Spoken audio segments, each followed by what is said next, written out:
Habíamos estado trabajando en el lunes pasado, en nuestra clase presencial, la presentación de funciones de varias variables. Acuérdense que ustedes con Mati estuvieron trabajando probablemente un repaso de cónicas, superficies y empezaron funciones vectoriales. De acá a un par de semanas, o cuando, bueno, más o menos nos estabilicemos porque ya este jueves no nos encontramos, ya después él se empalma a dar la práctica de lo que yo estoy dando en la teoría. Lo que me tocó desarrollar a mí en clases fue la presentación de funciones de varias variables. En principio, las funciones de dos variables. Y empezamos a ver que ya el conjunto dominio de una función de dos variables es una región que está contenida en R2.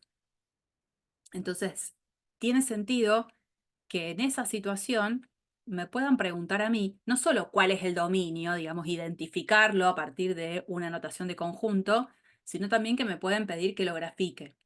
Y dentro de esa gráfica aprendimos a identificar cuándo un conjunto es abierto, cerrado, acotado, cuál es la frontera, si es conexo, si es simplemente conexo, y estuvimos trabajando con eso que las definiciones, ¿se acuerdan? Les dije, está en la práctica de la materia.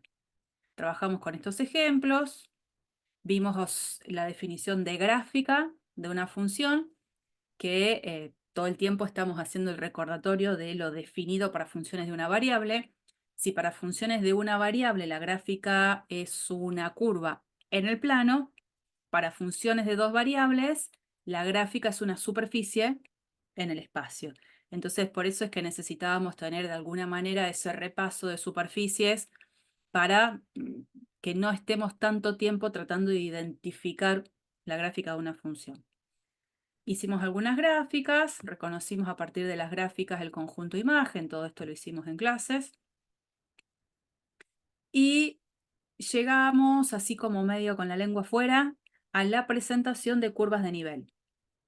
¿Qué son las curvas de nivel de una función de dos variables? Primero es un conjunto de puntos contenidos en el dominio de la función, donde la función evaluada en todos esos puntos toma siempre un mismo valor constante k. Entonces, una de las formas gráficas de poder identificar a las curvas de nivel, habíamos dicho que era lo siguiente. Primero, para que esto tenga sentido, ese numerito acá va a tener que pertenecer al conjunto imagen de la función con la que esté trabajando, porque mínimamente tiene que ser un valor de llegada de imágenes. Y para obtener, Profe, sí, ¿cómo dijiste antes lo del conjunto de puntos contenido en el dominio de la función que se acerca a un valor constante de no, k? no, no, que se acerca, no, no, la palabra que se acerca no dije, porque si no parece como que cuando uno habla de se acerca está hablando de límite. No, Claro, por eso. dije así, es el conjunto, capaz que lo dije en la grabación, me voy a dar cuenta. Es el conjunto de puntos pertenecientes al dominio de la función, en los cuales la función evaluada en esos puntos da siempre el mismo valor constante k. Listo. Entonces, gráficamente, para identificar a las curvas de nivel, habíamos dicho lo siguiente. Trazamos un plano de la forma z igual a k. Vemos cuál es la intersección que se obtiene de ese plano con la superficie gráfica. Supongamos que aparece esta curvita. Y esta curva, esta, no es la curva de nivel. La curva de nivel es esta misma curva, pero proyectada sobre el plano XY. Es esa curva, pero proyectada sobre el plano XY, porque está conformada por pares que están dentro del dominio de la función. ¿Mm? Una vez que más o menos en la gráfica uno entiende cómo es que funciona la cosa, vamos a trabajar con algunos ejercicios. Bueno, curvas de nivel que también están relacionadas, por ejemplo, en situaciones en las que necesitamos trabajar con mapas. Estas son situaciones, ¿eh? ¿A dónde aparecen las curvas de nivel, por ejemplo? En aquellos mapas topográficos, las curvas de nivel son aquellas curvas en las cuales uno puede trabajar a un mismo nivel de montaña, o las isotermas, en el caso de alguna función que en un terreno esté identificando la temperatura. Las isotermas son lugares de curvas en los cuales la temperatura se mantiene siempre en el mismo valor. situaciones concretas en las cuales pueden llegar a aparecer estas curvas de nivel. Bueno, trabajábamos tres funciones. La primera de ellas, esto ya lo habíamos visto, era la función cuya ley es menos x menos 2y más 4. Esta función tiene como gráfica un plano, eso lo habíamos visto. Y lo que queremos hacer ahora es identificar las curvas de nivel. Permítanme, ya que tengo la posibilidad de estar virtual con ustedes y de que GeoGebra funcione. ¿Se acuerdan que lo quise hacer en clases y la cosa no anduvo bien? Si yo incorporo la ley de la función, f de xy igual a menos x menos 2y menos 2y, paréntesis me quedó mal, más 4.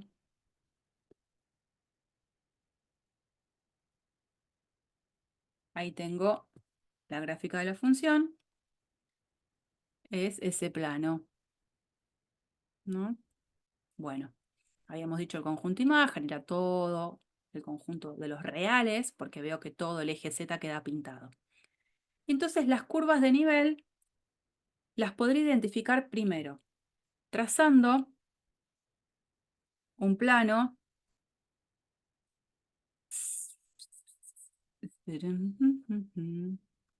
Vista gráfica 2D.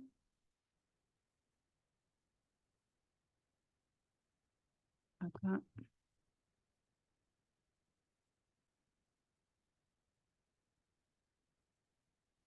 Ay, mosquitos.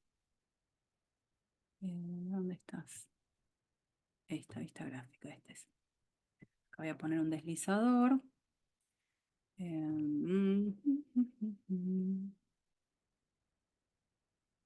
Sí, de menos 5 a 5. Y voy a venir a la vista gráfica 3D y voy a marcar un plano de la forma Z igual a A. Ese plano se va a ir corriendo. Voy a cambiar el color. Ojo. Necesito esta vista gráfica para tener el deslizador, ¿no? Pero fíjense.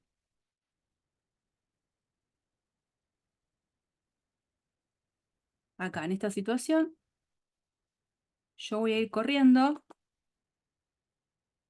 el plano a medida que los valores de A se vayan modificando. Y voy a ir viendo qué se obtiene en esa intersección entre estas dos superficies. Probablemente me convenga mirarlo desde arriba. Bien desde arriba. El plano celeste es la gráfica de mi función de dos variables. El plano rojo es el que va a ir subiendo o bajando a medida que yo vaya cambiando los valores de A. Y ahí podríamos ver en esta intersección qué se obtiene. Fíjense que yo lo que miro de acá, ahí, yo voy cambiando este valor de z igual a con la superficie gráfica de mi función. ¿Qué les parece que estoy obteniendo? Diferentes rectas. Diferentes rectas. Por supuesto que todas esas rectas que están acá, creo que no me va a dejar hacer la intersección. Yo voy a intentar, pero me parece que no. Ah, sí, mejor. Son esas que están marcadas ahí, ¿no? Ahí le pedí que me marque la intersección entre las dos superficies. Son rectas. Si yo las miro desde arriba, como si mirara el plano XY, ahí, X positivo, Y positivo, esas rectas, ¿cómo son entre sí encima? Paralelas. Sí, exactamente. Obviamente esas rectas sobre el plano XY sí son paralelas. En el espacio, que es donde tengo la visualización, son rectas también paralelas, pero que están dispuestas a alturas diferentes, ¿no? Bueno, ¿eso cómo lo voy a plasmar en algo algebraico? Bueno, acá. Cuando uno plantea las curvas de nivel dice van a estar conformadas por los pares XY, que van a estar en el dominio de la función. Como la función tenía dominio todo R2, por ahí podría incorporar eso, ¿por qué no? En donde la ley de la función f de xy sea igual a un valor constante. Entonces lo que se hace es trabajar aparte con esta ecuación para ver qué es lo que sucede. Miren, si yo trabajo sobre esta ecuación, yo lo que voy a tener es esto. Menos x menos 2y igual a k menos 4. A medida que el k va cambiando, en el plano xy me voy a dar cuenta que son todas rectas paralelas entre sí, donde lo que va cambiando es este numerito que va a tener que ver con la ordenada al origen. Son todas rectas entre sí paralelas. Todas tienen el mismo vector normal, lo que va cambiando es ese numerito c, término independiente. Y acá, bueno, una representación sobre el plano XY de esas diferentes rectas que yo iba viendo en la visualización, pero sobre el plano XY, ¿no? Entonces uno dice rectas. Una forma de identificar qué se obtiene como curva de nivel. Y con eso es suficiente. ¿Mm? Sigo con otro de los ejercicios que habíamos visto. Esta función, g de xy igual a y cuadrado, era una función que como gráfica tenía una canaleta, un cilindro. Voy a cambiarlo acá. Y al cuadrado. Y entonces fíjense que ahora dije, voy a tomar valores de a que van a ir generando planos de la forma z igual a constante. Ojo que acá yo tomé valores de a que van desde menos 5 a 5, pero porque así es como viene de por sí sobre el GeoGebra un deslizador, ¿no? Fíjense que si yo tomo valores de z negativo, obviamente no tiene sentido porque valores de z negativo no van a ser nunca valores de llegada de imágenes de esta función. Esta función que es i al cuadrado siempre me da números mayores o iguales que 0, que era lo que habíamos visto. El conjunto imagen estaba conformado por valores que eran mayores o iguales que 0. Entonces esta parte justo no tiene sentido para mi ejercicio, pero bueno, a medida que los valores de a, fíjense qué pasa con a igual 0. Con a igual 0, la intersección del plano, z igual 0 con la superficie gráfica, lo que obtengo es una recta. Es justo el eje X. Ahora, si yo me voy corriendo con valores de a que vayan en aumento, positivos, fíjense lo que se obtiene. Rectas entre sí que son paralelas. ¿Mm? Lo voy viendo. Y otra vez, eso como lo plasmo en la parte algebraica. Bueno, las curvas de nivel van a estar conformadas por aquellos pares XY, pertenecientes por supuesto a todo R2, porque esta función tenía como dominio todo R2, en los cuales la ley de la función se mantenga igual a constante. Y esa expresión y cuadrado igual a k, yo podría separarla en esas dos posibilidades. Si k llegara a ser 0, resulta que y cuadrado igual a 0 se transforma en y igual a 0. Y igual a 0 es una recta sola. ¿Que quién sería particularmente y igual a 0? El eje X. Mientras que, si k es un número estrictamente positivo, aparecen estas dos posibilidades de despeje. El y puede ser tanto la raíz de k o y es igual a menos la raíz de k. Son dos rectas horizontales que entre sí son paralelas. Rectas horizontales paralelas. Y lo puedo aclarar. Puedo decir exactamente eso. ¿Mm? A ver si no tapo nada. Más o menos. Acá está un poco la representación. Para k igual 0 solo esta recta. Y a medida que el k va cambiando, tengo dos rectas paralelas. Para k igual a 1 son esta azul con esta azul. Para k igual 2, esta naranjita con esta otra naranjita. Y así me voy dando cuenta las diferentes curvas que obtengo como curvas de nivel. Saco todo esto. Y me faltaría el último de los casos que tenía que ver con esta función, h de xy igual a la raíz de menos x cuadrado menos 4y cuadrado más 4. Acá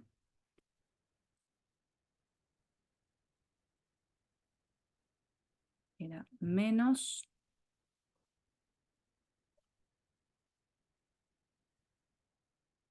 S, correcto,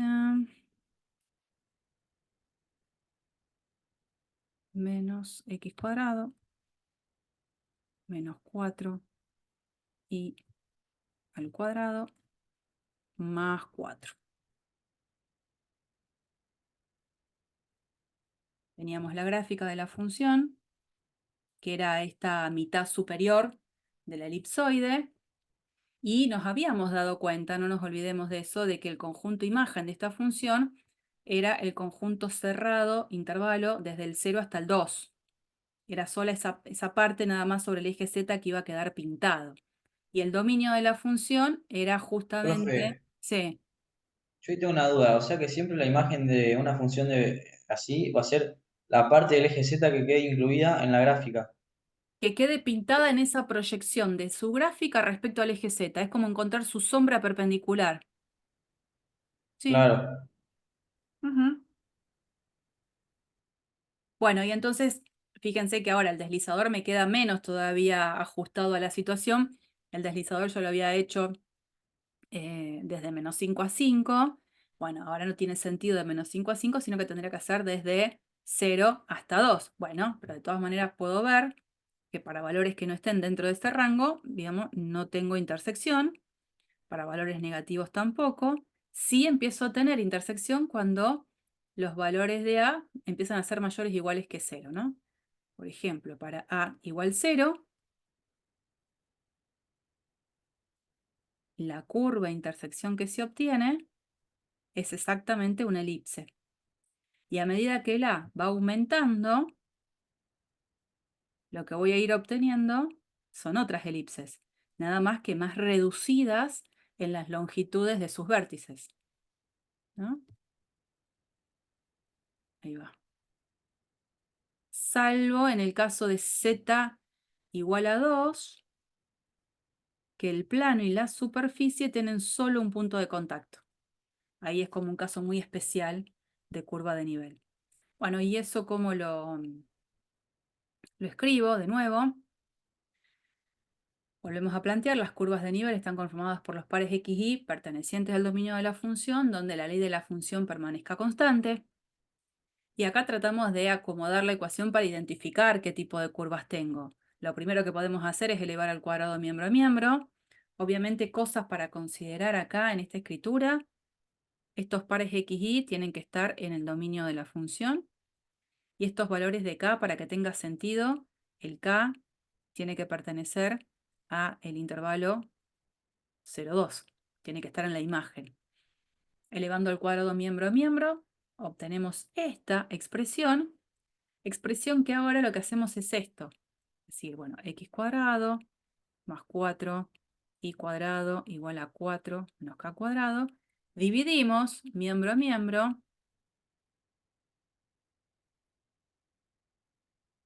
las expresiones. Este 4 que está acá lo paso al denominador del denominador y tengo esto. ¿Mm? Entonces, primera cosa a destacar. Si k llegara a ser 2, todo esto no lo puedo hacer. Porque si k llegara a ser 2, 2 al cuadrado me queda 4, 4 menos 4, 0. Entonces, epa, esto que yo hice acá tiene solo sentido si k es distinto de 2 dentro de estos valores permitidos. Si k llegara a ser 2, la ecuación se transforma en esto: x cuadrado más 4y cuadrado igual a 0. Entonces me pregunto, ¿qué par ordenado tiene la condición de que su primera coordenada al cuadrado más 4 por la segunda coordenada al cuadrado me da 0? ¿De quién estoy hablando? del cero. No se dice del 0, en este caso del origen, porque es un punto de dos Claro. coordenadas. Esto sería el conjunto formado por el origen nada más, sería la curva de nivel. Ahora, si K es mayor o igual a 0, pero menor a 2, que sería esta situación, resulta que lo que tengo son elipses. Porque esta parte de acá abajo no se va a anular. Y esa es la forma que tengo para describir a las curvas de nivel. No vamos a ser súper puntillosos, mínimamente, bueno, decir que me dan elipses y si puedo dibujar alguna, que es esto que sucede acá. Y antes de terminar este apunte para pasar al delímite, ver que en realidad también se puede pensar en la definición de funciones de 3 variables. ¿Qué significa tener una función de 3 variables? Significa tener esa regla, ¿se acuerdan que habíamos repasado la definición de función? Una regla que asigna a cada elemento de un conjunto de partida llamado dominio, un único elemento en un conjunto de llegada llamado codominio. Bueno, ¿cuál es la diferencia ahora? Que esta función de 3 variables tiene un conjunto dominio que va a estar contenido en R3. Entonces, lo que va a cambiar es esto. F va a estar definida en un conjunto contenido en R3, si va a parar a R, de tal manera que la función evaluada en un X y Z, no sé, sea algo que habitualmente podemos llamar W, o lo que quieran.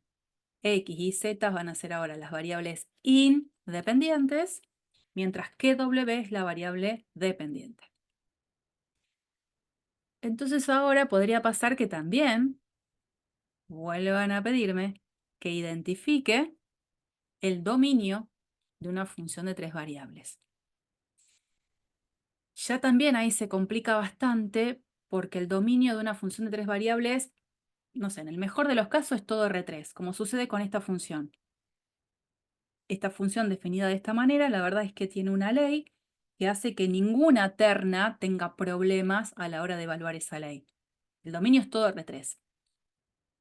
Dibujar todo R3, no sé, mucho sentido no tiene, porque yo voy a dibujar esto y Z, y voy a decir, el dominio como es todo R3, bueno, pinto todo.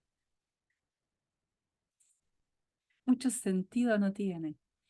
Pero si llegara a tener una función que tiene restricciones, el dominio va a ser ahora una región sólida sobre R3. Imagino, ¿no? Podría llegar a ser un cubo, pero cuando hablo de cubo es los bordes y todo lo de adentro. Estamos pensando en ternas. Casi nunca le vamos a pedir que grafiquen el dominio de una función de 3 variables. Para una función de 2, sí, es muy probable. Para una función de 3, puede haber en la práctica 2 ejercicios, pero no mucho más. Para funciones de 3 variables, ahora lo que se puede pedir es superficies de nivel, ¿no?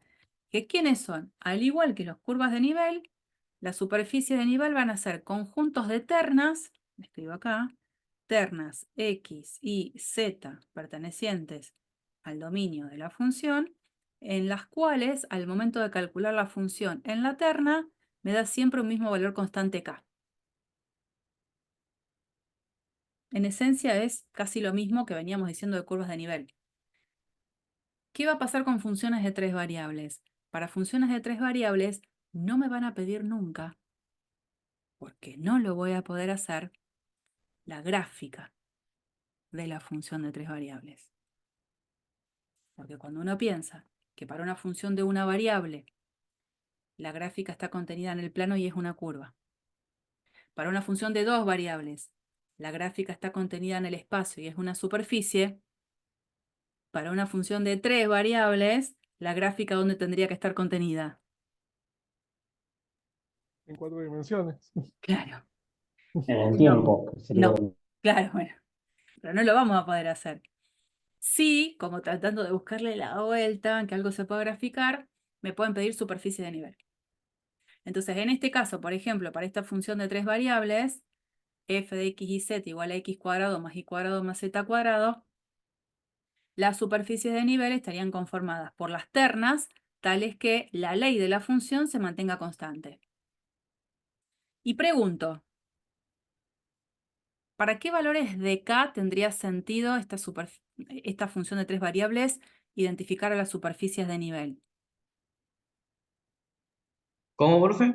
¿Para qué valores de k tendría sentido que se generen superficies de nivel para esta función de tres variables? Valores positivos sin incluir el cero. Incluido el cero también, ¿por qué no? Incluir, bueno, sería un punto, claro, Claro. pero tendrían un ¿Y, punto. y por qué no valores negativos? ¿Y por qué no? A ver si alguien le puede explicar. Porque también te van a dar los mismos valores que los positivos, ya que están todos al cuadrado. No, no, no. Yo estoy hablando de los valores de Mm. k. No me estoy Ah, de metiendo con acá. el x, con el y, con Mm. el z. Si k llegara a ser un número negativo, no habría superficie de nivel posible, porque acá tengo suma de expresiones que son todas el cuadrado de. Al cuadrado. Claro. Ujú. Son Son siempre todas mayores o expresiones iguales que positivas. cero.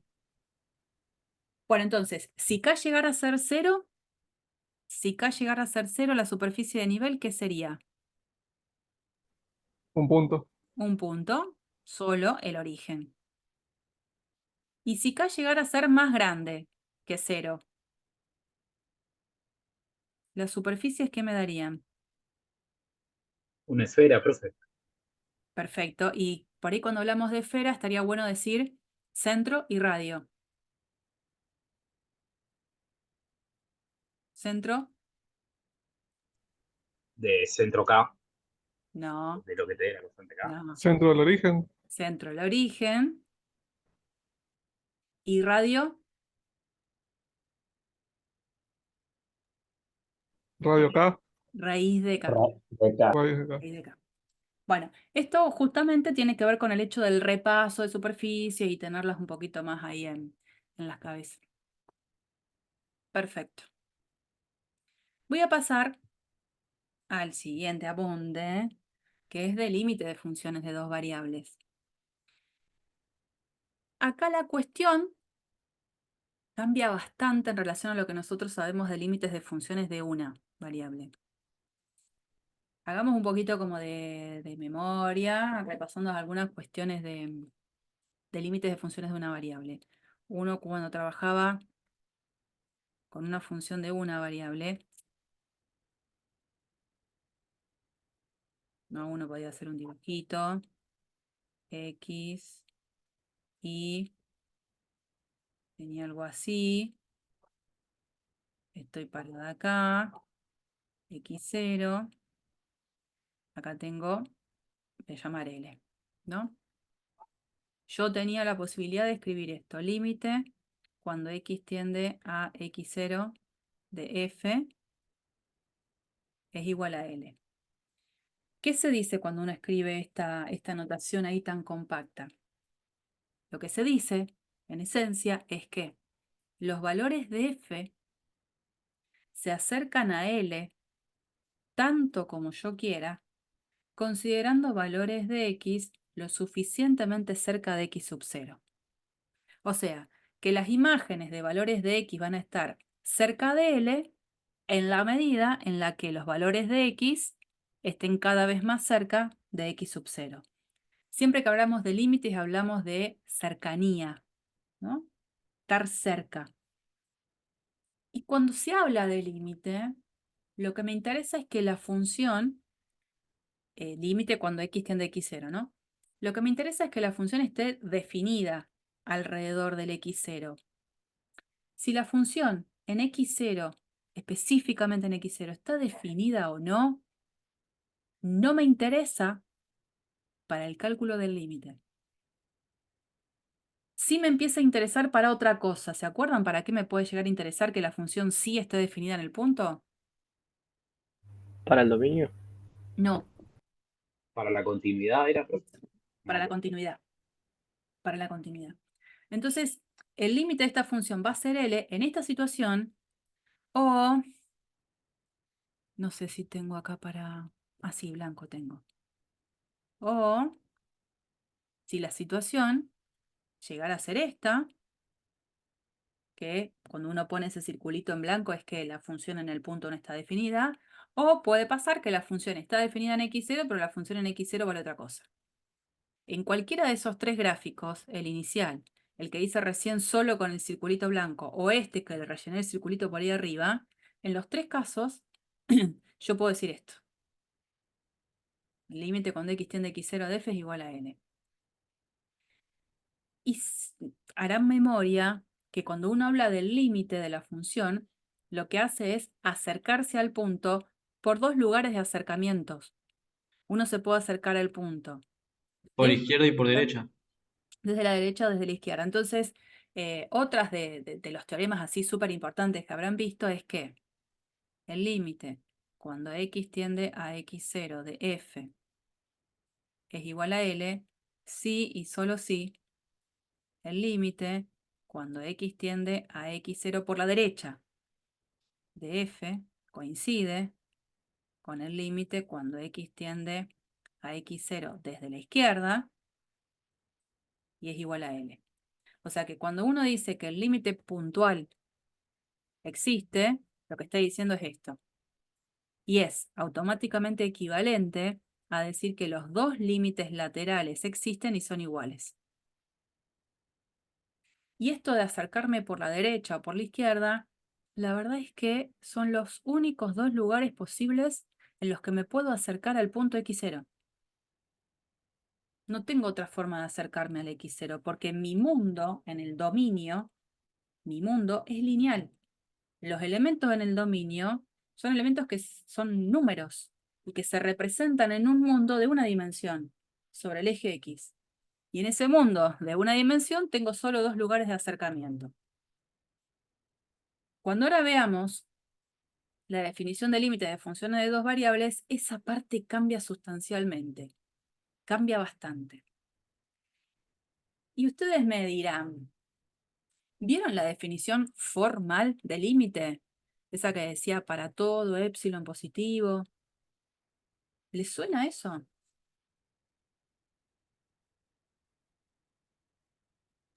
¿Cómo, profe? Hay una definición que se llama la definición formal, que dice algo así como para todo épsilon positivo, existe un delta positivo. Está dentro de un recinto.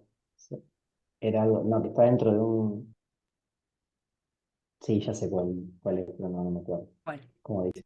por las dudas yo le voy a escribir acá. Límite cuando x tiende a x0 de f de x es igual a L, sí. Definición formal. Que después nadie evalúa ningún ejercicio de definición formal por límite, porque la verdad es que no es la idea, menos en nuestro entorno, en las cosas que tenemos que ver. Si pasa lo siguiente, para todo épsilon positivo, existe un delta positivo en el que se puede asegurar que si x menos x0 en valor absoluto es menor a delta, entonces f de x menos L en valor absoluto es menor que épsilon. ¿Les suena esto que acabo de escribir o fue chino básico? Que se acuerden, no importa exactamente Sí, No, chino básico.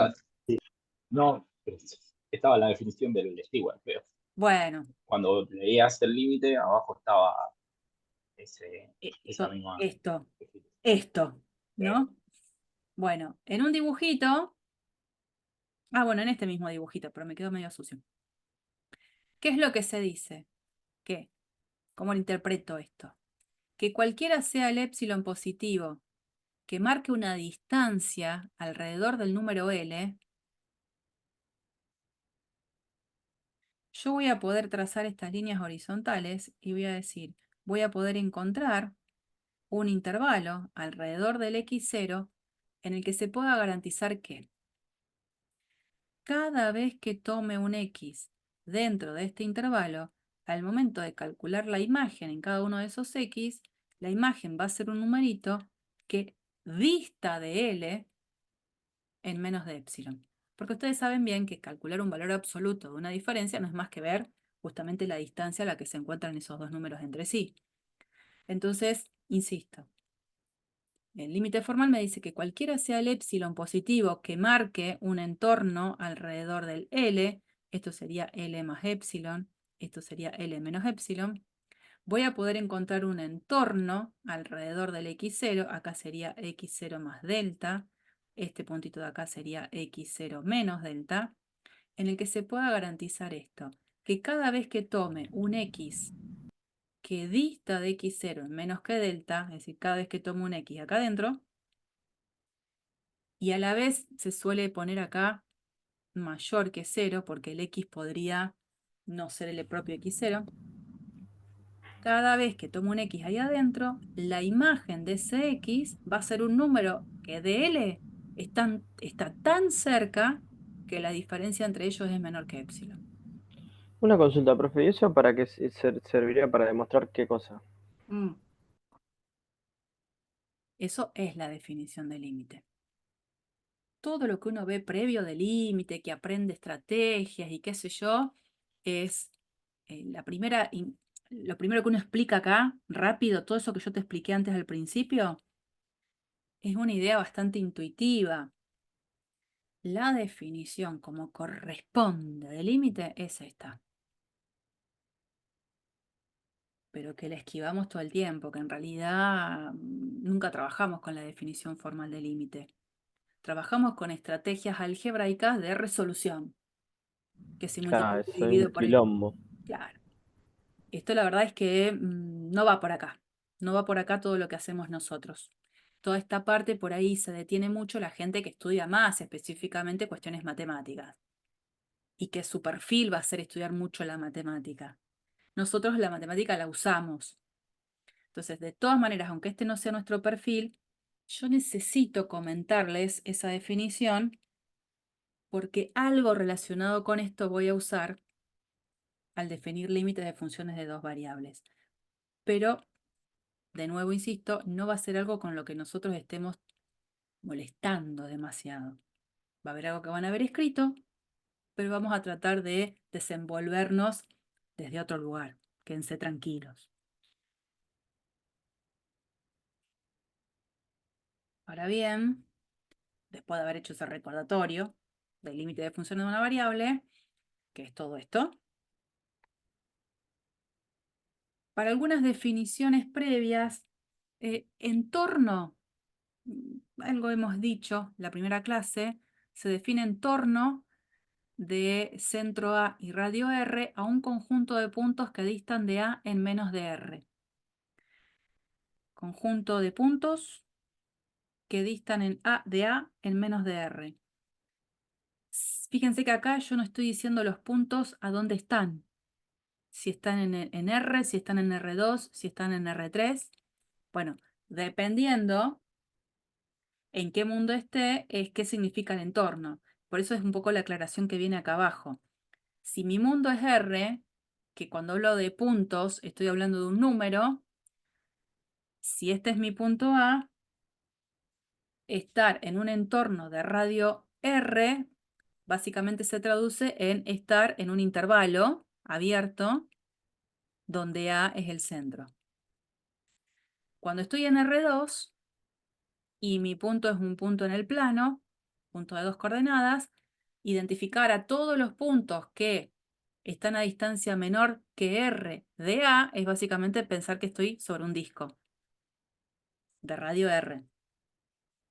Y cuando estoy en el espacio, que el punto es de 3 coordenadas, estar en un conjunto de puntos que distan de A en menos de R es estar en todo lo que sería una bola, toda una pelota completa, todo lo que es el contorno para adentro, ¿no? Para adentro.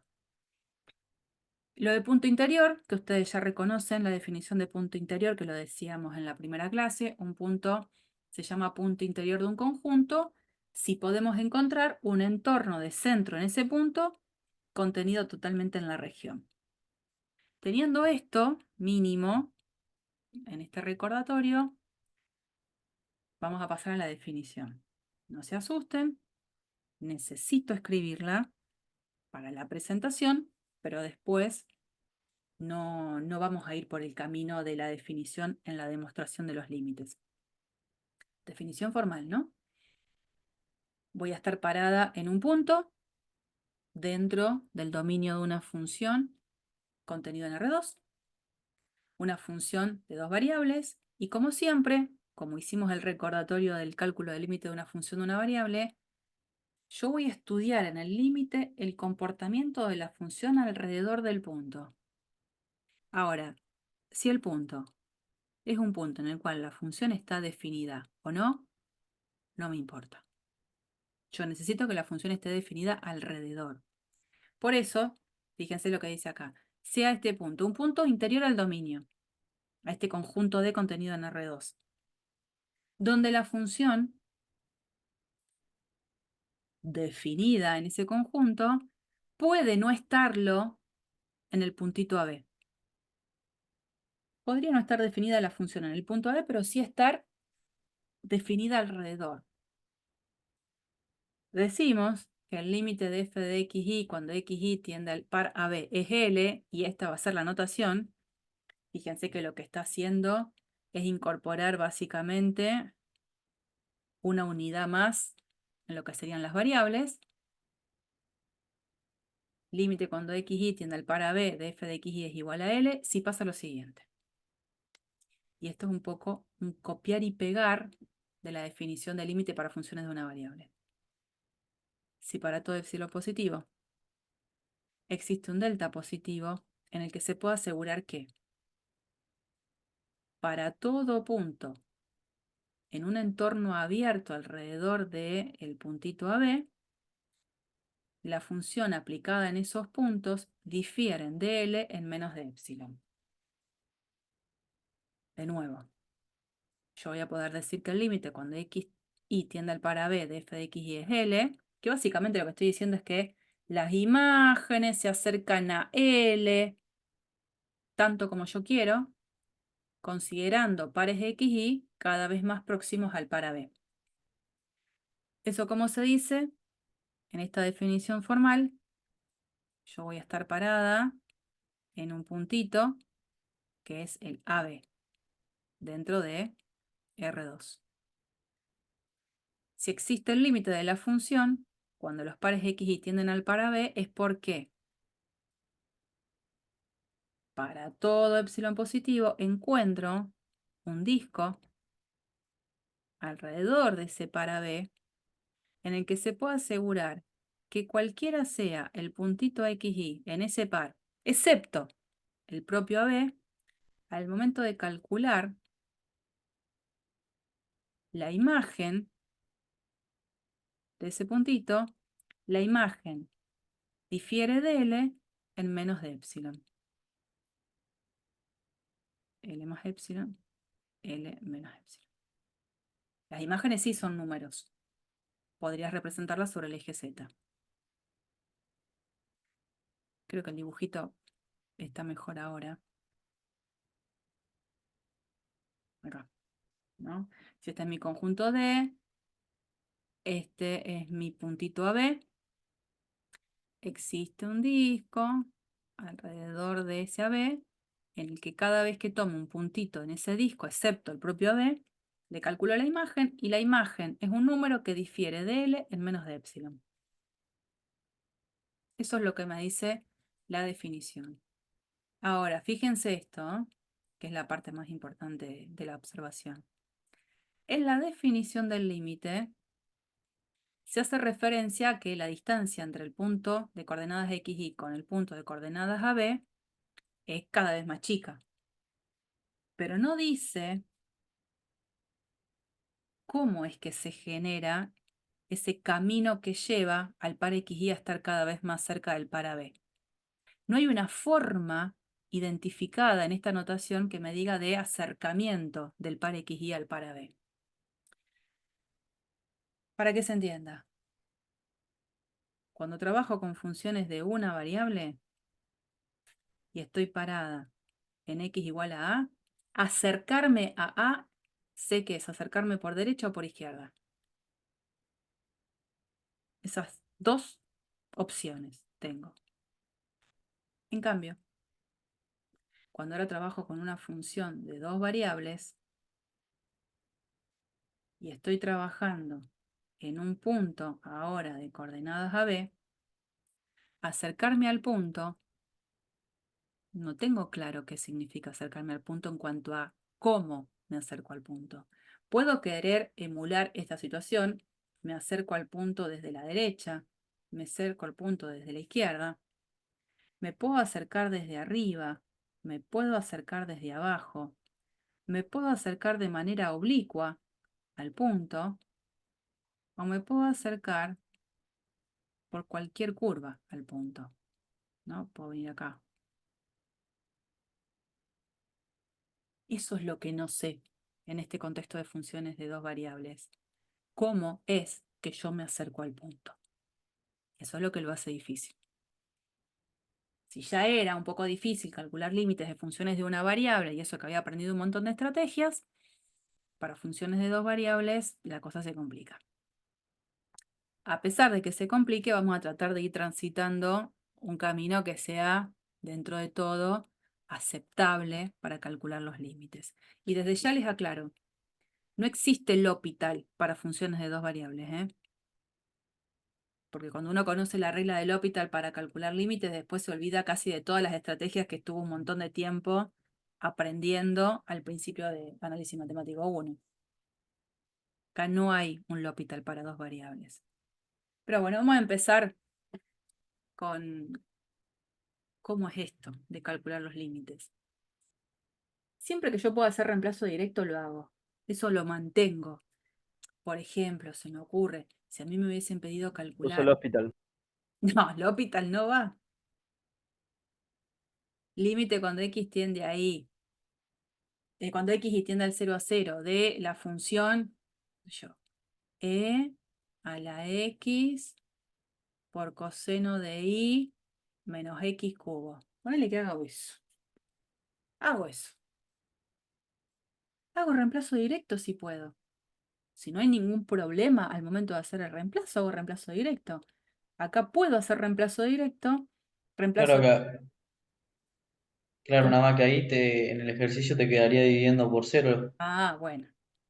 Pero bueno, primero me quería sacar de encima esta aclaración, que siempre que yo pueda hacer reemplazo directo, lo voy a hacer, ¿no? Si hago reemplazo directo me quedaría, voy a escribir en negro, e a la 0 por coseno de 0 menos 0 al cubo, ¿no? Coseno de 0, 1, e a la 0, 1. Resultado final de esto es 1 menos 0, 1. Se terminó. ¿Qué pasa acá? Como siempre, me van a tomar el cálculo de un límite en el que lo fácil no la puedo hacer. Si yo quiero hacer reemplazo directo, no puedo. Porque cuando reemplazo arriba, obtengo el número 0. Cuando reemplazo abajo, obtengo el número 0. No puedo hacer reemplazo directo. Entonces, ¿cómo hago? Bueno, Factorizás. sí, eso lo haría para funciones de una variable. Es real. Acá tengo funciones de 2. No puedo factorizar más de lo que ya está en funciones de dos Claro. variables ahí, ¿no? Aplicando logaritmo a cada miembro. No, no, no, no. Yo aplico Hago logaritmo. un valor, No, cuando uno aplica logaritmo, viste que vos me dijiste, aplico logaritmo a ambos miembros. Eso se hace cuando tengo una igualdad. Claro. Acá no tengo ninguna igualdad, ¿no? No, no, no. Bueno, ¿cuál va a ser la estrategia? Acercarme al punto en cuestión por diferentes trayectorias. ¿Cuál va a ser la propuesta ahora? Bueno, acercarme por distintas trayectorias. Yo sé que me tengo que acercar al origen. Y en principio voy a acercarme con pares X y que intenten seguir un poco esa idea que conozco de acercarme por derecha y por izquierda. Como que me meto en el contexto que, qué sé yo, que conozco. Entonces, todos estos puntitos que están sobre el eje X y que se van a estar acercando cada vez más al 0, 0, son puntos que tienen qué particularidad por estar sobre el eje X. igual a cero. Sí, O sea que todos estos pares, de manera general, van a ser pares de la forma x0, ¿cierto?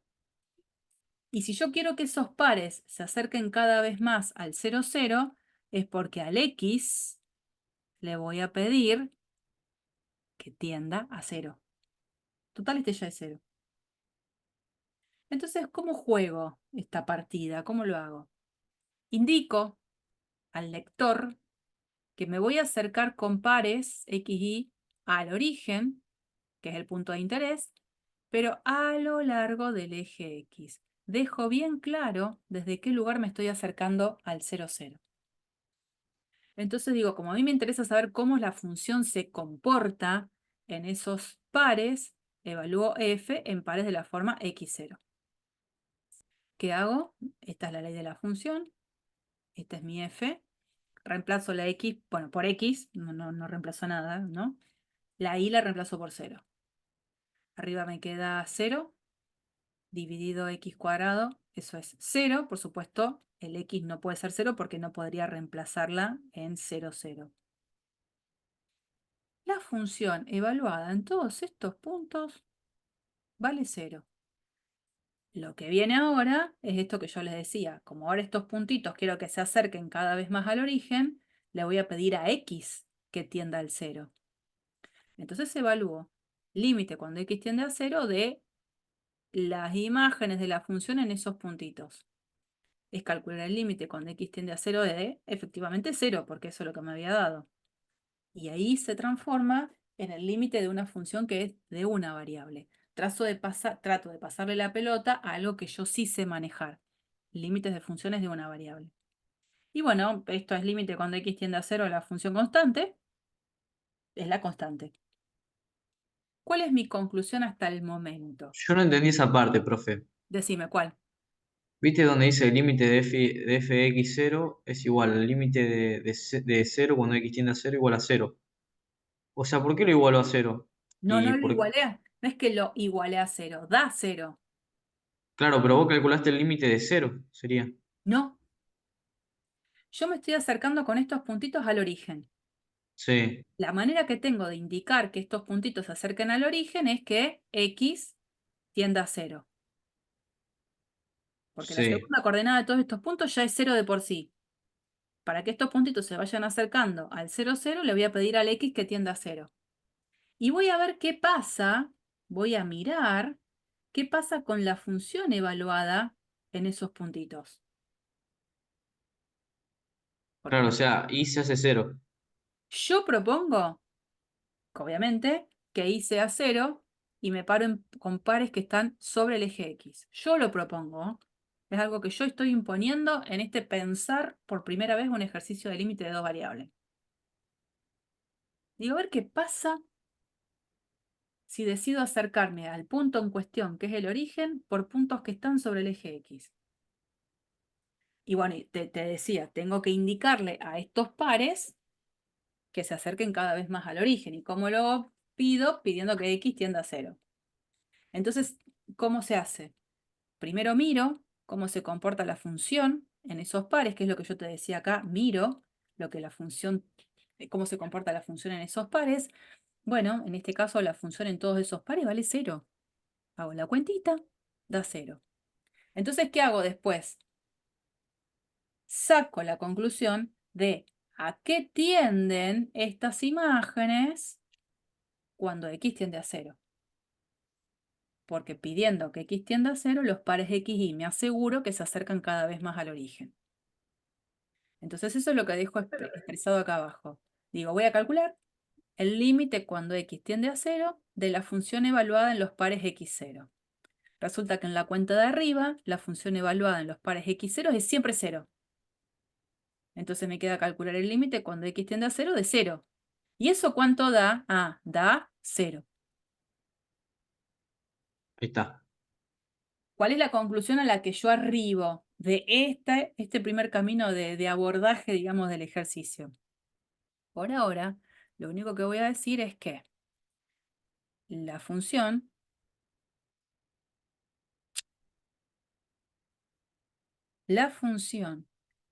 tiende a 0 cuando los pares x, y tienden al 0, 0 a lo largo de este camino de acercamiento.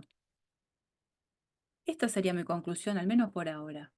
Si tuviese que decir algo, y veo que las imágenes tienden a 0 cuando los pares x, y se acercan al origen a lo largo del eje x.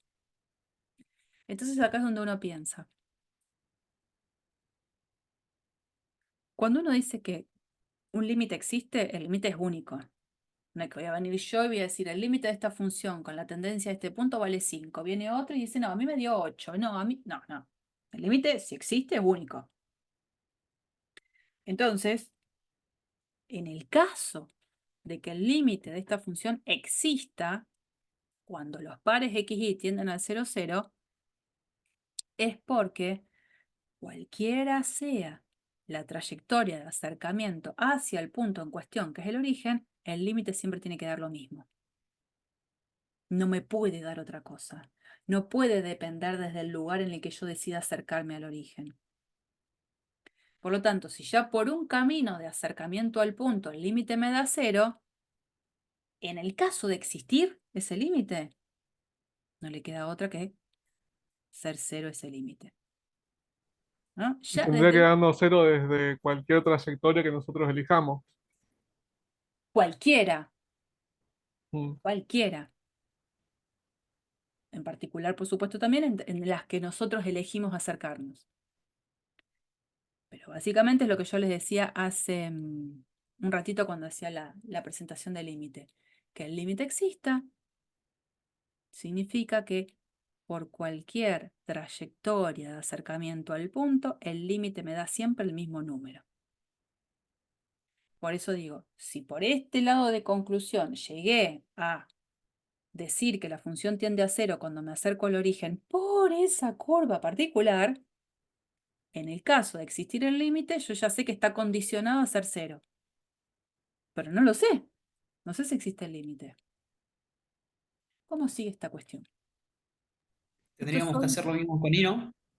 Vamos a ver qué pasa cuando digo, bueno, a ver, hagamos algo parecido. Bueno, me acerco al origen, en principio, en esta propuesta, por el eje Y. Entonces acá, ¿cómo es la cuestión? Me voy a parar en puntos que están sobre el eje Y. Si un punto está sobre el eje Y, ¿qué particularidad tiene?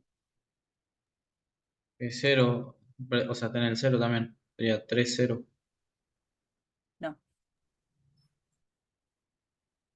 Un punto acá, ¿qué coordenadas tiene? Todos sus valores de x son 0. Claro, es un punto de la forma 0, primera coordenada, y bueno, y. ¿Qué voy a hacer? Lo mismo que hice antes. Voy a acercarme al origen por puntos que están sobre el eje Y. Entonces, para que estos puntos se acerquen al origen, evidentemente voy a tener que pedir que Y tienda a 0. ¿Y qué voy a hacer? Voy a mirar cómo se comporta mi función ahora en pares de la forma 0i. Y una vez que vea cómo se comporta, voy a ver a qué tienden las imágenes de la función mirada en esos puntos, ¿no? Yo voy a venir por puntos que cada vez más se acercan al origen. Voy a venir por acá. Y todos estos puntos tienen esta particularidad. Son de la forma 0i. Y hago lo mismo que antes. Dejo dicho al lector desde qué lugar me voy a acercar al origen desde el eje Y. Voy a mirar cómo se comporta la función en esos pares. Bueno, la función reemplazada, ¿se acuerdan? F de xy era 2xy sobre x cuadrado más y cuadrado. Bueno, a la x la reemplazo por 0, a la y la dejo como y. Y por supuesto tengo que agregarle acá que el y tiene que ser distinto de 0 porque no puede ser evaluada en el 0, 0 esta función. Cuando hago la cuenta, me da 0. Y entonces ahora decía, voy a calcular el límite cuando y tiende a 0 de esos valores de la función restringidos a esos puntos. Me queda calcular el límite cuando y tiende a 0 de 0 y el límite de la constante es la propia constante. Bueno, ¿cuál es la conclusión hasta ahora? Que cuando los pares x, y se acercan al origen a lo largo del eje Y, la función también tiende a 0. La función también tiende a 0. Esto no quiere decir nada. Es como que digo, bueno, por este otro camino, también la función tiende a 0. Ahora miren lo que pasa cuando yo decido acercarme desde otro camino. Digo, bueno, otra forma. Digo, a ver, voy a acercarme al origen por puntos que están sobre esta recta. ¿Qué recta? Porque se me ocurre elegirla a mí, la recta y igual a x. ¿Qué particularidad tienen todos los puntos que están sobre la recta y igual a x? Todos estos puntos son de la forma x, x, o y, o a, o cc. ¿Se entiende? Los puntos son coordenada x, coordenada y iguales. Entonces otra vez voy a pedir primero que estos puntos se acerquen cada vez más al origen, que es el punto en cuestión. Entonces lo que voy a pedir en algún momento es que x tienda a 0, para que estos pares se acerquen cada vez más al origen. Voy a mirar cómo se comporta mi función en estos pares y después voy a ver la tendencia de estas imágenes cuando x tiende a 0. Bueno, esas son las cuentas que vamos a ver acá. Primero, le dejo claro al lector que los pares x, y que se van a acercar al origen lo van a hacer a partir de esta trayectoria de la recta y igual a x. Y evalúo f en pares de la forma xx. Y otra vez tendría que haberlo copiado también acá, ¿no? F de x era 2xy sobre x cuadrado más y cuadrado. Cuando reemplazo, bueno, la x es x. Cuando reemplazo la y por x, fíjense lo que queda, ¿no? Arriba queda 2x por x, o sea 2x cuadrado. Abajo x cuadrado más x cuadrado otra vez, o sea que es junto, me queda 2x cuadrado. Simplifico y me queda 1. O sea que la función mirada en todos los puntos de la forma xx, la función ahí siempre toma el mismo valor 1. ¿Cuál es la conclusión? Que cuando calculo el límite, cuando x tiende a 0, de la función mirada en los pares xx, es el límite cuando x tiende a 0 de, básicamente, el número 1, de la función constantemente igual a 1. El límite coincide con ese valor constante. Entonces, desde este lugar, ¿cuál es la conclusión? Que la función tiende a 1 cuando los pares x, y se acercan al origen a partir de la recta y igual a x. Y acá el ejercicio se termina. ¿Por qué? Habíamos dicho, si el límite existe, significa que cualquiera sea la trayectoria de acercamiento hacia el punto, el límite siempre tiene que ser el mismo. No puede depender desde dónde yo decida acercarme. Desde el momento en que mi conclusión va a depender de aquella curva en la cual haya decidido tomar para acercarme al origen, es donde ahí paro y digo, el límite no existe. Y entonces esa es la conclusión. Como f tiene límites diferentes por trayectorias distintas, el límite no existe. ¿Se entiende?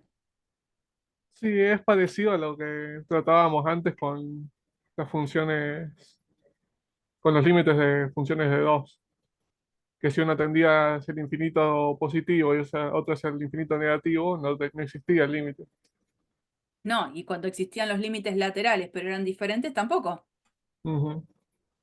En funciones de una variable, si a mí, acercándome al 0, el límite lateral derecho me daba 5 y el límite lateral izquierdo me daba 3, el límite puntual no existía. Porque el límite, cuando yo doy el límite, no puede depender de si me acerco por derecha o por izquierda. Bueno, acá de Y alguna manera pasa eso. por lo general vamos a estar usando estas tres trayectorias o No, no, se no, esto usan. es un ejemplo introductorio recién. Mm, Es como que de a poco vamos metiéndonos en este mundo. bien, bien. No voy a negar que muchos de los ejercicios que uno hace inicialmente los empieza haciendo un poco esta misma estrategia. ¿Ah? Me acerco por el eje X y me acerco al origen, ¿no? Me acerco por el eje Y, me acerco por alguna recta.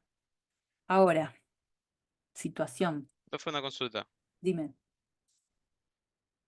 ¿Cuál es o sea, la cantidad de intentos que tenemos que hacer para definir el límite? ¿qué pregunta? Porque si yo me caso, podemos hacer infinitas curvas. ¿Sí? Y podés estar toda la vida con un ejercicio. Sí. Bueno, Bueno, esto es solo un camino introductorio. La idea es ahora tratar de ir por un camino que me acelere las cosas, porque si no, no termino más un ejercicio. Este dentro de todo terminó rápido, ¿no? De a poco déjenme que voy presentando estas situaciones. Pero antes de comentarles todo eso, sí, como darle un poco un fin a esta situación y que me lleve a algo que realmente me sirva. ¿Cuál es la conclusión a la que voy a arribar y que me va a servir para los ejercicios?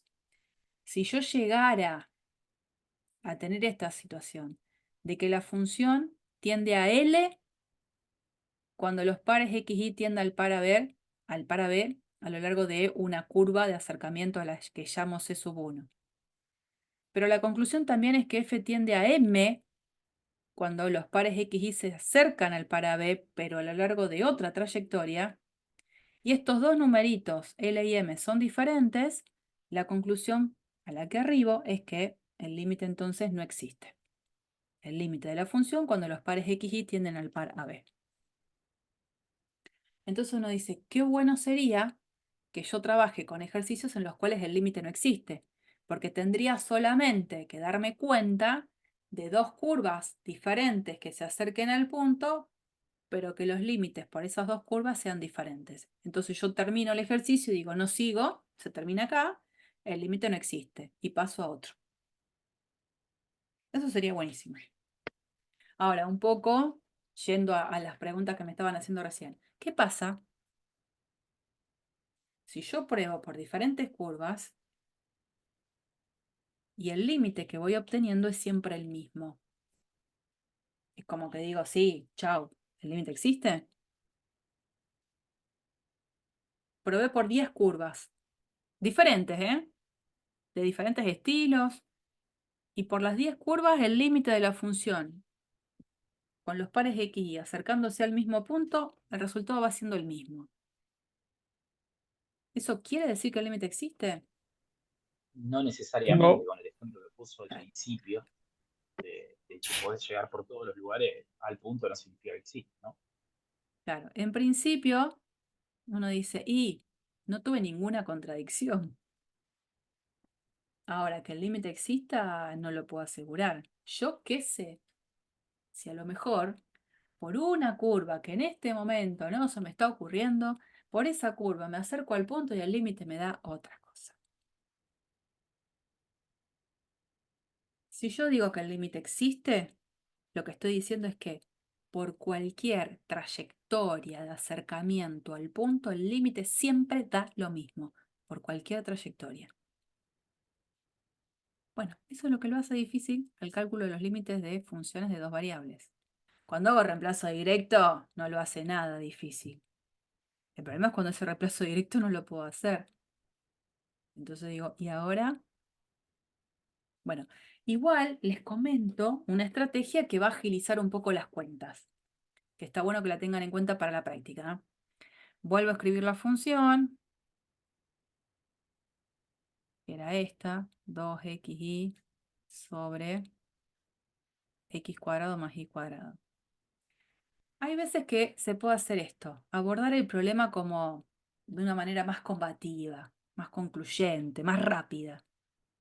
Habíamos hecho en este primer ejercicio esta cuestión de acercarme al origen por el eje X, acercarme al origen por el eje Y y después acercarme al origen por la recta Y igual a X. Podemos empezar más contundente. Podemos decir, me voy a acercar al origen por una familia de curvas, que en este caso van a ser todas estas rectas de acercamiento al origen. Esas rectas son las rectas que se escriben de esta forma, y igual a mx. Pero no son todas las rectas que pasan por el origen. ¿Qué recta nos estaría generando por escribirla de la forma y igual a mx? ¿Qué recta que sí pasa por el origen no se puede escribir de esta forma? ¿La tangente? No. Y igual a 2x, y igual a 1/3 de x, y igual a menos 5x. Son todas rectas que van cambiando la pendiente, pero que por el origen pasa. Hay una recta que no la puedo escribir de esta manera y que pasa por el origen. Hay una recta a la que no le podía estar asignando una pendiente. ¿Cuál X sería? igual 0, puede ser. Sí. Es la única que queda afuera de todas las posibles rectas que pasan por el origen.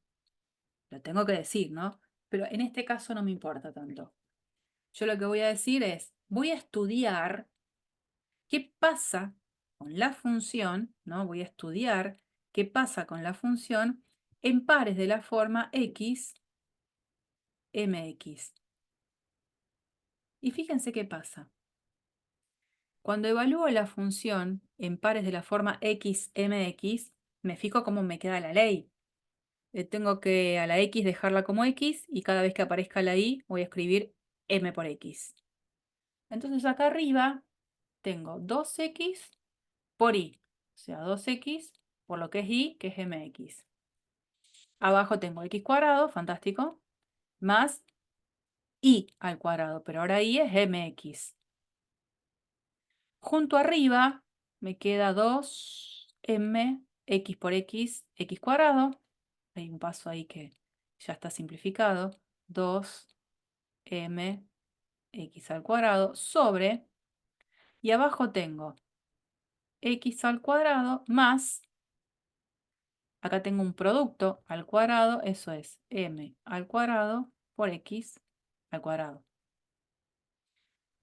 Arriba lo dejo como está y abajo saco factor común x cuadrado, por lo cual me queda 1 más m cuadrado abajo. Cuando simplifico x cuadrado con x al cuadrado, lo que queda es lo que ustedes ya ven acá, ven ahí como reducido. Está todo resumido también, ¿no? Entonces la conclusión es que cuando evalúo f en pares de la forma x, mx, por supuesto con x distinto de 0, porque si no tendría que estar evaluando la función en el origen y no existe la función en el origen, la función evaluada en esos pares me da este valor, 2m sobre 1 más m cuadrado. Entonces, si sigo la estrategia que habíamos establecido, digo, ahora quiero que estos puntos se acerquen al 0, 0. Por lo tanto, voy a calcular el límite, cuando x tiende a 0, de las imágenes de la función en estos pares. Es decir, voy a calcular el límite, cuando x tiende a 0, de esta expresión.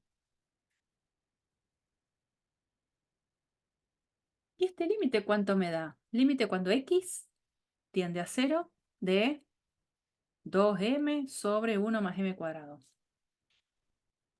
Te va a dar 2m sobre 1 más m cuadrado, ¿Por qué? porque sería una constante, sería el límite de la constante. Perfecto, Iván. Entonces, estaría diciendo que el límite de la función va a ir cambiando en su resultado a medida que cambie el valor de la pendiente. Yo cambio el valor de la pendiente y cambia esta cuenta. ¿Cómo es la cosa?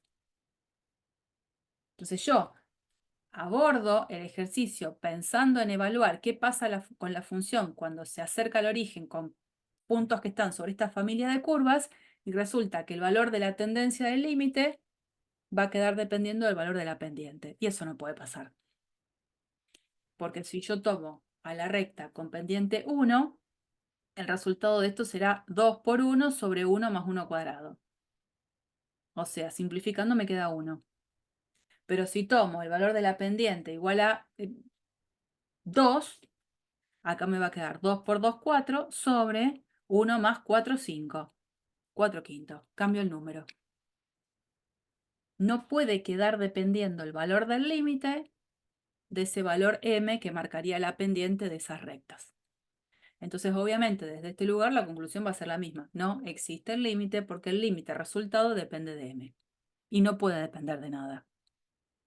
Esto es lo que va a estar escrito, por supuesto, ahora, ¿eh? Lo escribí yo, pero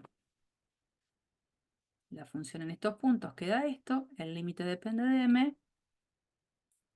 Por lo tanto, la conclusión es que el límite no existe, que en realidad es lo que ya sabíamos, solo que estoy abordando el mismo ejercicio desde un lugar más rápido, para que lo puedan considerar cuando después lo hagan ustedes en un ejercicio de la práctica.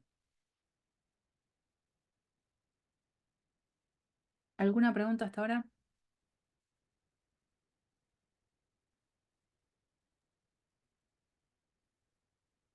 Para nada, profe. Vamos con este. Vamos con este. De nuevo, me pregunta, el límite cuando los pares x y tienden al 0, 0 de esta expresión racional. ¿Existe? Lo primero que quiero hacer es aplicar reemplazo directo. ¿Puedo hacer reemplazo directo?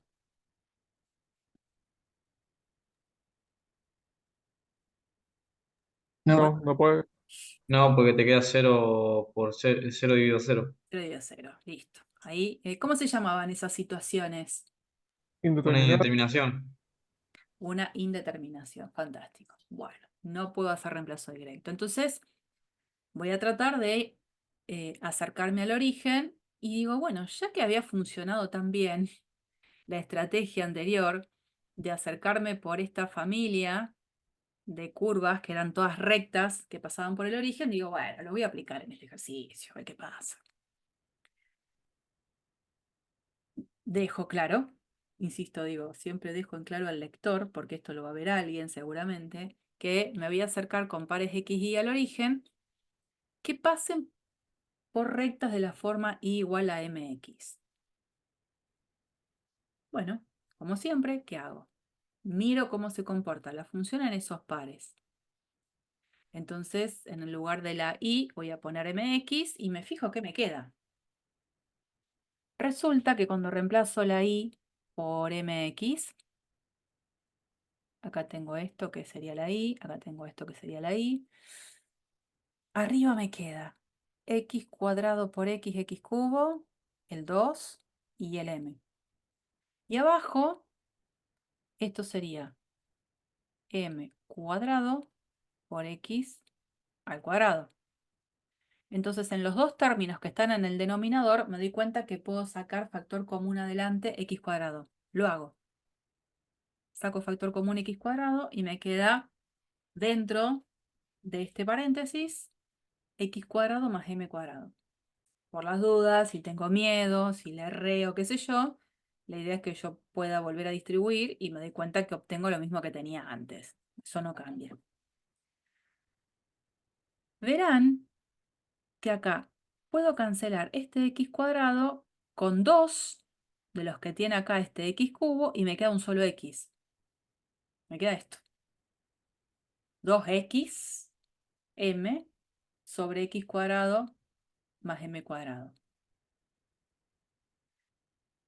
Límite cuando x tiende a 0 ahora de estas expresiones es límite cuando x tiende a 0 de una expresión como esta. ¿Puedo hacer Te reemplazo? claro, ahí te quedaría 0 dividido m cuadrado.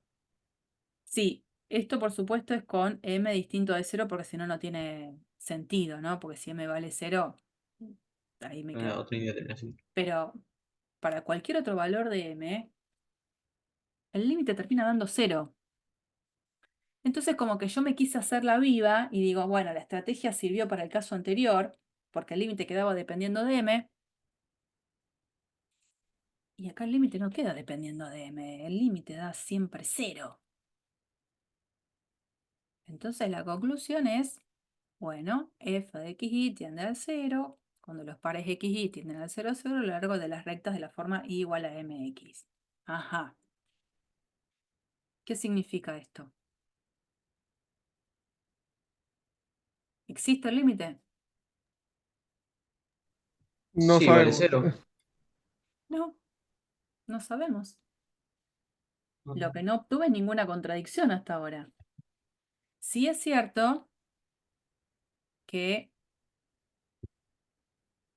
parada en el 0, 0, acercándome por esta familia de rectas, en todas el límite da 0. Profe, Ah, ¿podríamos probar otro tipo de curva? claro, ahí vamos.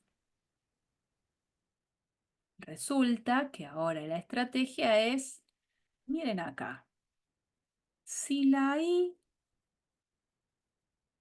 hubiese tenido alguna expresión con la x al cuadrado, con esta x al cuadrado se transforma en un x a la cuarta, y entonces acá como la i tendría un cuadrado, el cuadrado del cuadrado lo transformaría a un a la cuarta, que con este a la cuarta se juntaría y capaz se simplifica con el de arriba. Bueno, vamos a probar ahora por otra familia de curvas que se acercan al origen. La propuesta va a ser entonces la siguiente. Bueno, esto, ¿no? ¿Existe el límite? La verdad es que no puedo decir nada. No quiere decir esto que el límite exista. En todo caso, sí es cierto que puede levantar la sospecha de, ay, parece que el límite existe, che. Parece. No lo puedo asegurar. Bueno, tengo que seguir mirando. Y en el seguir mirando, por ejemplo, aparece esto que yo les decía. Probemos ahora por esta familia de funciones. Esa familia de funciones tienen que ver con parábolas, otro estilo de curvas que se acercan al origen, ¿no? Se supone que ahora, paradas sobre el origen, vienen curvas que son parábolas. Así, algunas más achatadas hacia el eje X y con ramas hacia arriba, ramas hacia abajo, otras a lo mejor que vienen más empinadas. Toda esta familia de curvas serían. Bueno, una vez que dejo claro que me voy a acercar por ese tipo de familias de curvas, como siempre, veo qué pasa en cuanto al comportamiento de la función en esos pares. Reemplazo la y por mx cuadrado. Entonces, donde aparecía la y, acá, voy a poner mx cuadrado. Donde aparecía esta y, voy a poner mx cuadrado. La de abajo tiene un cuadrado más. Entonces arriba, x cuadrado por x cuadrado, x a la cuarta. Por 2, por m. Abajo, esto sería m cuadrado, que es este cuadrado que se distribuye, por x a la cuarta.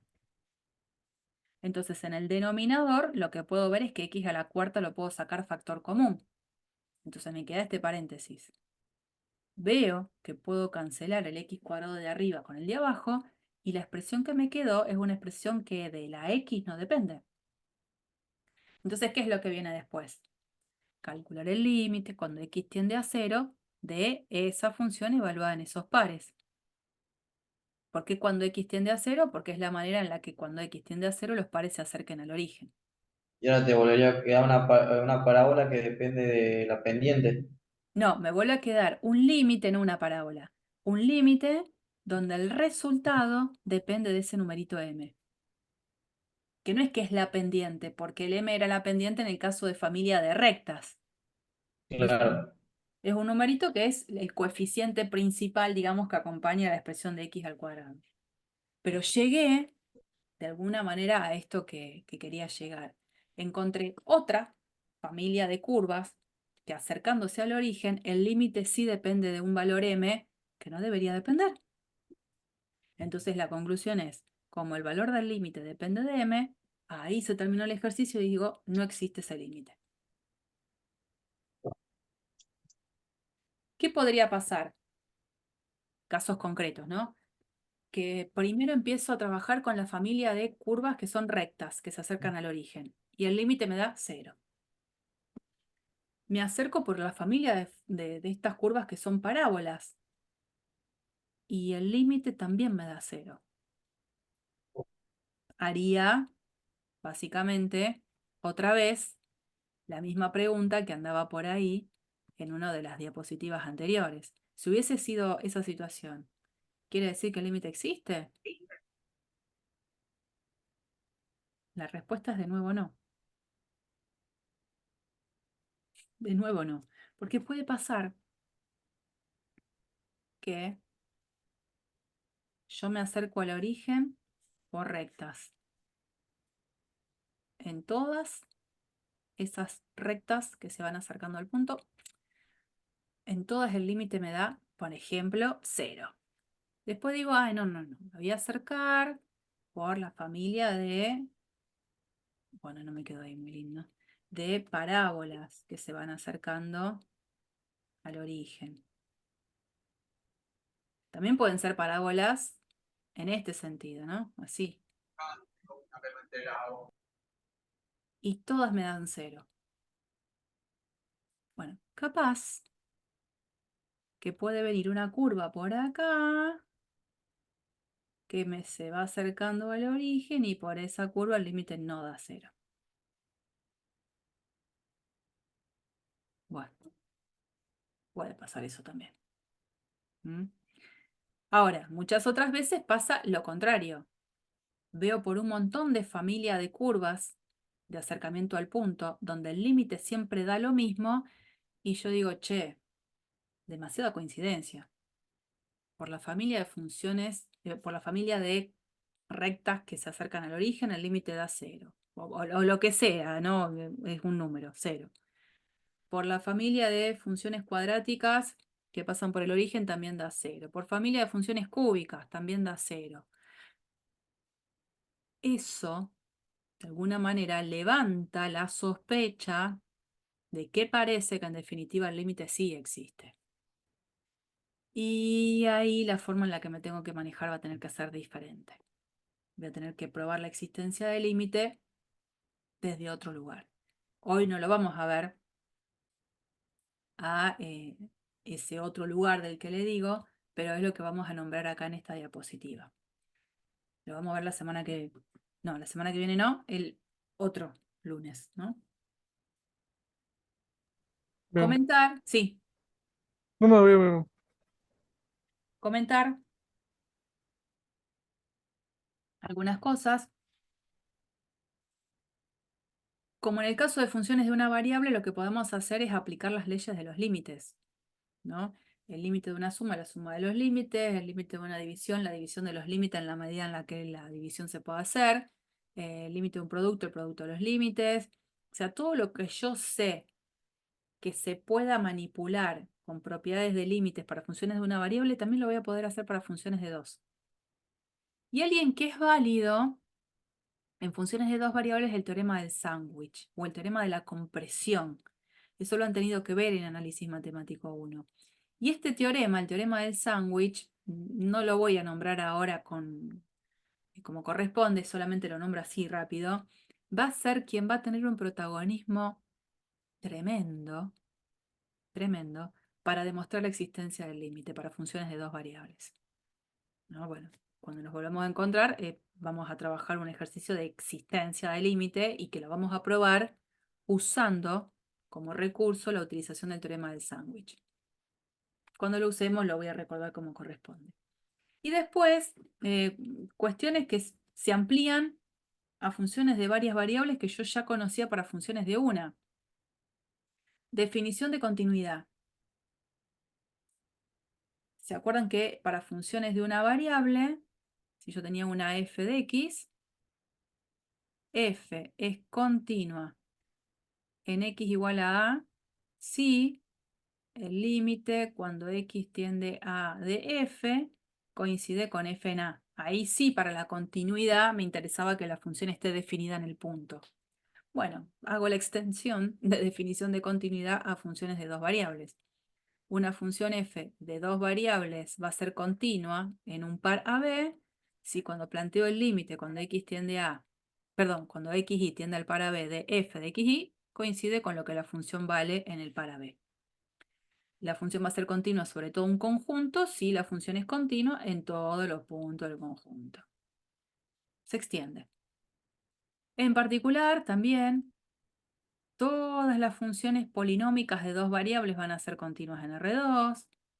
Las funciones racionales van a ser continuas, ya no puedo decir en todo R2, tengo que decir en su dominio. Y la composición de funciones continuas es continua. Solo que tengo que tener en cuenta lo siguiente, ¿no? Fíjense acá. Si f es una función de dos variables, la voy a tener que componer con una función de una variable. Porque si yo quiero hacer g evaluada en f de AB, f en AB me devuelve un número. Entonces la función que le tengo que aplicar después tiene que ser una función de una variable. Pero bueno, si la función de dos variables es continua y la función g de una variable es continua, la composición de continuas es continua. Que es lo que yo ya sabía también para funciones de una variable. Composición de continuas es continua. Bueno, muy bien. Vamos a detener acá la grabación.